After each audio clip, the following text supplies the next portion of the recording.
सहनाववतु सहनौ भुनक्तु सह वीर्यं करवावहै तेजस्विनावधीतमस्तु मा विद्विषावहै। ओम शांति शांति शांति। वैदिक जीवन पद्धति के आधार पर हम स्वाध्याय कर रहे हैं वेदोक्त वाणी व्यवहार का। वेदो अखिलो धर्म मूलम, वेद सब सत्य विद्याओं का पुस्तक है। वेद का पढ़ना, पढ़ाना, सुनना, सुनाना तथा मनसा वाचा कर्मणा अपने स्वभाव में लाना, अपने व्यवहार में लाना, ये हम सभी श्रेष्ठ जनों का, आर्यों का परम कर्तव्य है। कल्याणी वेदवाणी जो हमारे मन, वाणी और संपूर्ण व्यवहार को पवित्र बनाती है।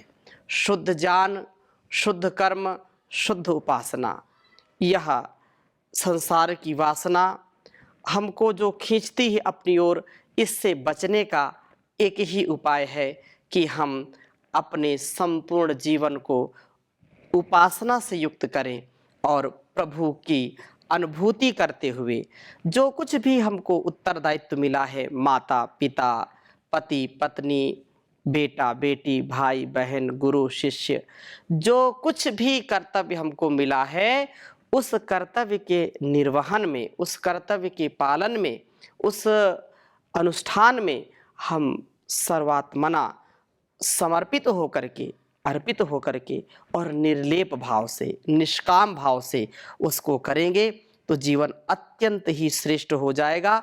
बहुत सुंदर चर्चा चल रही है कि हम प्राण साधना से युक्त होकर के अपने जीवन को और जगत को उत्तम बनाएं। ऋग्वेद के प्रथम मंडल के 120वें सूक्त का स्वाध्याय हम कर रहे हैं, जिसमें पहले मंत्र में इस बात को कहा कि प्राण साधना के लाभ का ज्ञान न होने से प्राण साधना में लोगों की प्रवृत्ति नहीं हो पाती, कम ही होती है। जो लोग इसको समझते हैं, जानते हैं, प्राण साधना, प्राण विद्या को जानते हैं, वो निश्चित रूप से इस पर कार्य करते हैं और वो जीवन अपना धन्य बना लेते हैं। फिर दूसरे मंत्र में कहा कि प्राणायाम प्रारंभ करने पर जो अगला मार्ग स्वयं दिखता है। यदि प्राण साधना करते हैं तो कैसा हमारा व्यवहार होना चाहिए, कैसी हमारी जो है वाणी होनी चाहिए, कैसा हमारा कर्म होना चाहिए, क्या खाना चाहिए, क्या नहीं खाना चाहिए, कैसा व्यवहार कहाँ पर करना है, इसका जो है पथ प्रदर्शक ईश्वर स्वयं बन जाता है। योगेन योगो जातव्यः, इस युक्ति का यही भाव है। प्राण साधना का सर्व महान लाभ यह है कि साधक पर वासनाओं का आक्रमण नहीं हो पाता है। और फिर तीसरे मंत्र में बहुत सुंदर बात कही कि प्राण साधना से ज्ञान व प्रभु स्तवन की प्रवृत्ति बढ़ती है। मनुष्य अर्चना वाला होता है और अर्चना वाला होकर के प्राणियों का रक्षक बनता है, अपने को श्रेष्ठ बनाता है। उसकी जो उच्चारण, जो वाणी का व्यवहार है, ता विद्वांसा ज्ञान वृद्धि के साधन भूत हे प्राणापानो अद्य आज न हमारे लिए मन्या जातव्य स्तोत्र को वो चेतम उच्चारण करने वाले हो। प्राण साधना के द्वारा जहाँ हम अपने जो है अपने आप को ज्ञानी बनाते हैं, वहाँ प्रभु स्तवन की ओर वृत्ति वाले बनते हैं। प्राण साधना से प्रभु की प्रकृष्ट अर्चना करता हुआ दयमानः यह सब प्राणियों का रक्षण करने वाला बनता है और युवांग को बुराइयों से अपना जो है अमिश्रण करने वाला तथा अच्छाइयों को धारण करने वाला होता, अच्छाइयों को मिलाने वाला होता। इसी प्रकार से यहाँ चौथे मंत्र में कहा कि हम सात्विक भोजन के द्वारा जो है उत्पन्न सोम को प्राण साधना के द्वारा शरीर में ही सुरक्षित रखें, इंद्रियों पर नियंत्रण रखें, ऊर्ध्वरेता बने। और फिर बहुत सुंदर बात कही है पांचवें मंत्र में, छोटा मंत्र है लेकिन बहुत ही महत्वपूर्ण मंत्र है, इसको मैं लिखता हूँ फिर चर्चा करूँगा। ओम प्रायाघोषे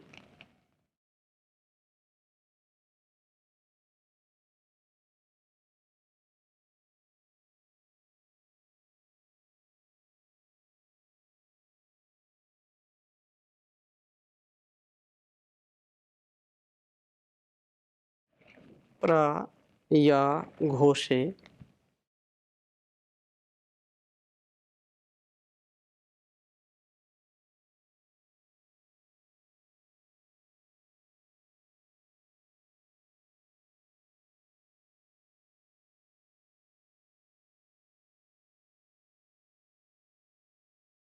भृगवाणे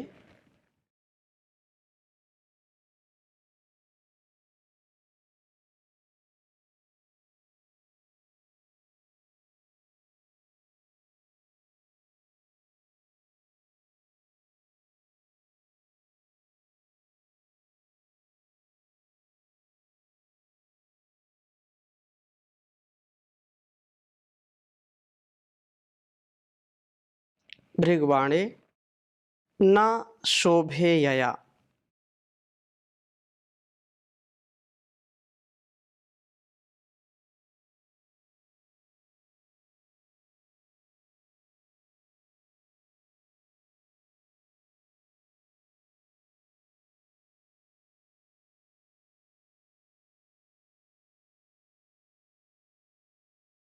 न शोभे यया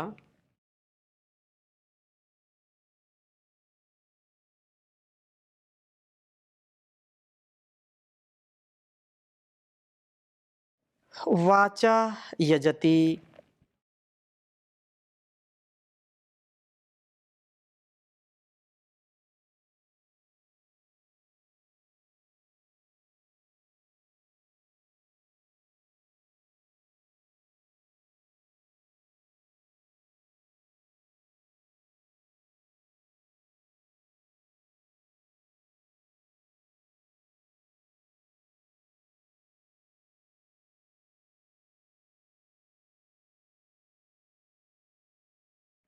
वाचा यजति पद्रियो वाम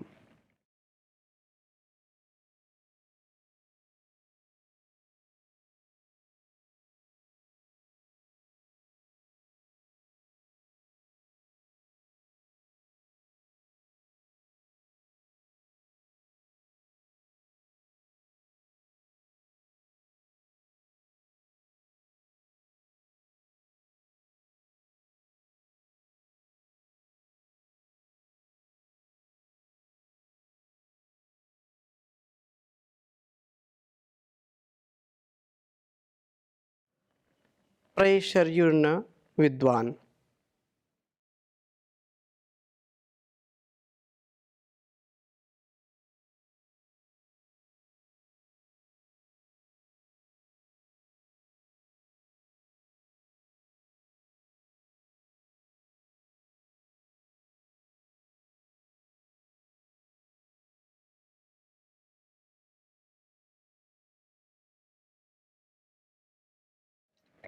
प्रेषर्युर्न विद्वान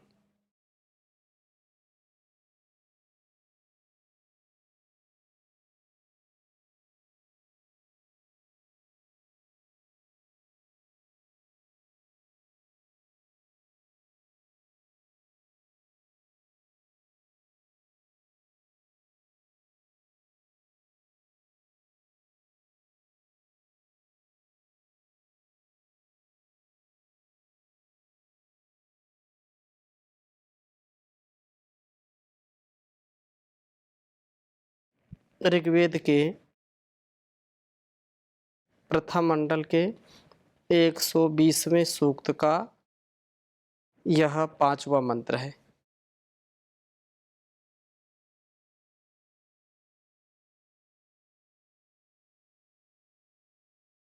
ओम प्रायाघोषे भृगवाणे नाशोभेयया वाचा यजति पज्रियो वाम प्रेषर्युर्ना विद्वान। ओम प्रायाघोषे भृगवाणे नाशोभेयया वाचा यजति पज्रियो वाम प्रेषर्युर्ना विद्वान। बहुत ही सुंदर बात कही है इस वेद मंत्र में। या जो वेदवाणी घोषे प्रभु के स्तोत्रों का घोषणा करने वाले में प्रयजति संगत होती है। भृगवाणी जो वाणी अपना परिपाक करने वाले में उसी प्रकार संगत होती है, ना जैसे कि शोभे उत्तम गुणों से अपने को शोभित करने वाले में है। और यया वाचा जिस वाणी से पज्रिया शक्तिशाली पुरुष वाम आपका यजति पूजन करता है, वही वाणी मुझ में प्रभवतु अर्थात प्रभाव व शक्ति को उत्पन्न करने वाली हो। वेद वाणी का संपर्क उन्हीं को प्राप्त होता है जो प्रभु के नाम का उच्चारण प्रभु भक्त बनते हैं और जो अपने को तपस्या व ज्ञानाग्नि में तपाते हैं। सबसे बड़ी बात यही है कि जब हम तप करते हैं, द्वंद्व सहन करते हैं, जैसे अग्नि में जल करके, अग्नि में तप करके सोना कुंदन बन जाता है, जैसे पत्थर में बार बार घिस करके चंदन शीतलता प्रदान करने वाला बन जाता है, शोभा मस्तक की बढ़ाता है। जैसे गन्ने को जितना हम पिलते हैं उतना उसमें से मीठा रस निकलता है। जितना हम तप करेंगे, जितना सहन करेंगे, जो सहता है वही रहता है। सहन शक्ति जितनी हमारी प्रबल होगी, हमारा जीवन उतना ही कांतिमय होगा, उतना ही प्रकाश से युक्त होगा। जो पत्थर छेनी हथौड़ी की मार को सह लेते हैं, उसकी चोट को सह लेते हैं, वो शंकर बन जाते हैं। और जो नहीं सहन कर पाते हैं, टूट जाते हैं, बिखर जाते हैं, वो कंकर बन जाते हैं, वो पैरों के नीचे आते जाते रहते हैं। लेकिन जो उस छेनी हथौड़ी के चोट को, उसके सहन करते हैं, उसके प्रभाव को, तो वो पूजा के योग्य बन जाते हैं, उनको लोग पूजते हैं। तो ऐसे ही हमारे जीवन में यदि हम परमपिता परमेश्वर के प्रति जागरूकता के साथ अपने गुणकर्म स्वभाव को बनाते हैं और कल्याणी वेदवाणी को आत्मसात करते हैं, जैसा इसका आदेश उपदेश संदेश है, उसको जब हम मन में धारण करते हैं, अपने वाणी में धारण करते हैं, तो वास्तव में हमारा जीवन भी धन्य हो जाता है। हम इसके प्रभाव में आते हैं। प्रभु के नाम का उच्चारण करते हुए प्रभु हम भक्त बनते हैं, जो अपने को इस ज्ञानाग्नि में, इस तप में तपा लेते हैं, सद्गुणों से अपने आप को सुशोभित करते हैं, जो शक्ति का संपादन करते हैं। प्राण साधना के द्वारा अपने जीवन को इस प्रकार से बनाकर हम इस वाणी को अपने साथ संगत करते हैं। जैसा माता पिता अपने बच्चों को, अपनी संतानों को सुशिक्षित करते हैं, सुसंस्कारित करते हैं, और जो माता पिता की बात को मानता है, गुरु की बात को मानता है, वह संतान बहुत ही यशस्वी होता है और वह कुलवंश परंपरा को भी गौरव प्रदान करता है। ऐसे ही हम उस परमात्मा के पुत्र और पुत्रियां हैं, उसका दिया हुआ उपदेश हम आत्मसात करेंगे तो वास्तव में हमारा जीवन धन्य हो जाएगा। हमारे रहने से, हमारे बोलने से, हमारे वाणी के बर्ताव से हम उस परमात्मा का प्रतिनिधित्व करने वाले बने। हम जीते जागते इस शरीर में, इस विग्रह में उस परमात्मा के गुणों का आधान करें, तो यह व्यक्ति नर से नारायण बन जाता है। प्राण साधना के द्वारा अपने जीवन को इस प्रकार बनाकर हम इस वाणी को अपने साथ संगत करते हैं और प्रेषयुः विद्वान्ना, उस विद्वान ज्ञानी पुरुष के समान बने जो कि प्रकृष्ट प्रेरणाओं को और औरों के लिए प्राप्त कराता है। हम स्वयं घोषा भृगवाण शोभ व पज्रिया बनकर के वेदवाणी को अपने साथ संगत करें और अपनी गुणकर्म स्वभाव, अपने संपूर्ण संस्कारों को उत्तम बनाएं, सब तक इसकी प्रेरणा को पहुंचाएं। ये कल्याणी वेदवाणी इसलिए जो है बार बार कहते हैं कि पढ़ना और पढ़ाना। महर्षि दयानंद जो इस युग के वर्तमान में जो हम वेद विद्या पढ़ रहे हैं, सुन रहे हैं, उन्हीं का ही पुरुषार्थ है। तो हम इस बात को सदा याद रखें कि केवल पढ़ना नहीं है, केवल सुनना नहीं है, अपितु हमको पढ़ करके, सुन करके जीवन में उतारना है। हम ऐसा जीवन जिएँ जिसमें कथनी और करनी में कोई अंतर ना हो। जो हम कहें वह हम करें। केवल ऐसा नहीं कि बस कहा कुछ किया कुछ। हम विचलित ना हों, पतन हमारा ना हो, हम उत्तम जीवन को जिएँ। इसलिए कहा कि कथनी और करनी के विषय में बहुत सुंदर बात कही है कबीरदास जी ने। कथनी कथे तो क्या हुआ, करनी ना ठहराए। कथनी कथे तो क्या हुआ, करनी ना ठहराए। कलाबूत का कोट ज्यों देखत ही ढह जाए। रे कबीरा देखत ही ढह जाए। कथनी काची होई गई, करनी करी न सार। श्रोता वक्ता मरी गया, मूर्ख अनंत अपार।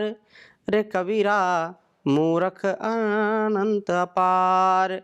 कथनी मीठी खाण सी, करनी विष की लोए। कथनी से करनी करे, विष से अमृत होए। रे कबीरा विष से अमृत होए। कहा कि जो करनी में स्थिति नहीं है तो केवल कहने मात्र से कुछ भी नहीं हो सकता, उसका पतन होगा ऐसा जानना चाहिए। जैसे कागज का किला बूंद पड़ते ही गल जाता है। जिसकी कथनी कच्ची है, जिसने अपनी करनी को नहीं साधा, ऐसे मूर्ख श्रोता वक्ता हजारों मर गए और मर जाएंगे। कथनी खांड जैसी मीठी लगती है, कहने में तो बड़ा सरल है, पर उपदेश कुशल बहुतेरे। कहना और सुनना बहुत अच्छा लगता है, परंतु करनी विष की बेल, कहते हैं कि जो है करनी विष की लता के समान है। जो कथनी के अनुसार करनी करे तो वह विष से भी अमृत हो जाता है। अर्थात कथनी और करनी में भेद ना करें, हम जो कहें उसको करें। कथनी बदनी छाण दे, करनी सोचित लाए।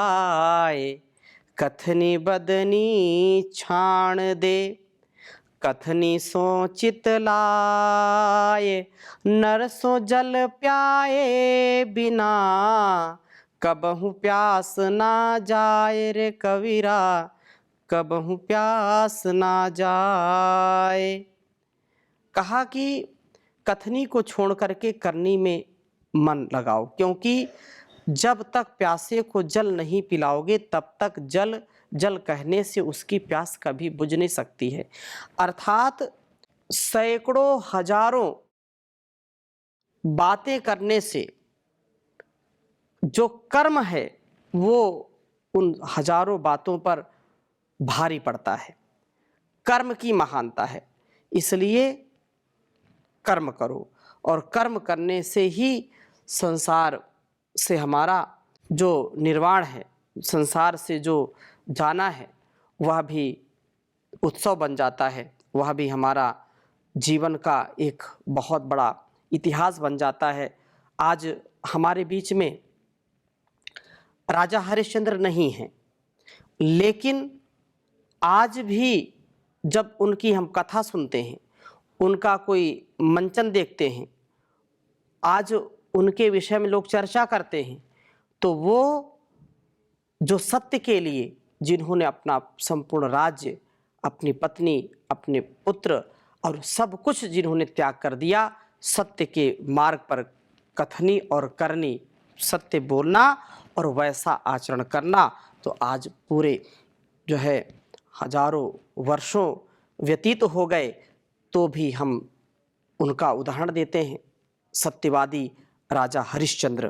तो ऐसे संतानों को हम बनाएं जो महापुरुषों के जीवन जैसा जिनका जीवन हो और उनके कथनी और करनी में कोई अंतर न हो। मनसा वाचा कर्मणा यन मनसा मनुते तद वाचा वदति, यद वाचा वदति तद कर्मणा करोति, यद कर्मणा करोति तद अभिसंपद्यते। ऐसा जीवन होना चाहिए। तो इस प्रकार से हम अपने कथनी और करनी को उत्तम बनाएं और कल्याणी वेदवाणी का स्वाध्याय करें और जैसा स्वाध्याय करें वैसा हम जीने का प्रयत्न करें। बहुत सुंदर बात कही है कि परमपिता परमेश्वर का जीवन जो दिया हुआ है, जगत जो दिया हुआ है, इसका हम सम्मान करें और ये बार बार मिलने वाला नहीं है। हम उसकी कृपा का जो है अनुभव तो करें। और क्या कहा है कि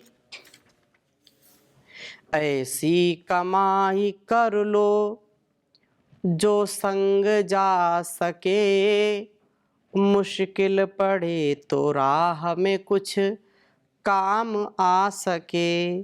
ऐसी कमाई कर लो जो संग जा सके, मुश्किल पड़े तो राह में कुछ काम आ सके। संसार में आता कोई साथी नजर नहीं, साथी नजर नहीं, बस नाम के हैं साथी पर साथी मगर नहीं, साथी मगर नहीं। साथी बनाओ उसको जो साथी कहा सके, मुश्किल पड़े तो राह में कुछ काम आ सके। पापों में सदा मन को लगाते चले गए, लगाते चले गए। पापों में सदा मन को लगाते चले गए, बदियों का ही सामान बढ़ाते चले गए, बदियों का ही सामान बढ़ाते चले गए। लेकिन कभी न धर्म को अपना बना सके, लेकिन कभी न धर्म को अपना बना सके, मुश्किल पड़े तो राह में कुछ काम आ सके। दुनिया की चकाचौंध में जीवन बिता दिया, जीवन बिता दिया। अनमोल रतन पाके भी यूं ही गंवा दिया, यूं ही गंवा दिया। दुनिया की चकाचौंध में जीवन बिता दिया, अनमोल रतन पाके भी यूं ही गंवा दिया। मानव है वही इसका जो लाभ उठा सके, मुश्किल पड़े तो राह में कुछ काम आ सके। चिंता की नहीं बात जो चिंतन से काम लो, चिंतन से काम लो। शुभ कर्म करो अब से ही ईश्वर का नाम लो, ईश्वर का नाम लो। संभव है पथिक आपके बंधन छुड़ा सके, संभव है पथिक आपके बंधन छुड़ा सके। मुश्किल पड़े तो राह में कुछ काम आ सके।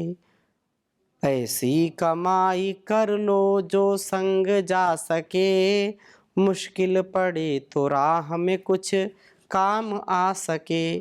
तो हमको इस वेद विद्या से यही सीखने को मिलता है कि हमारा जीवन कैसा हो, हमारा व्यवहार कैसा हो, वाणी व्यवहार कैसा हो, मन कैसा हो, चरित्र कैसा हो, हमारा व्यक्तित्व कृतित्व नेतृत्व कैसा हो, इसको हम आत्मसात करेंगे तो अति उत्तम जीवन होगा और उत्तम वृद्धि की प्राप्ति होगी।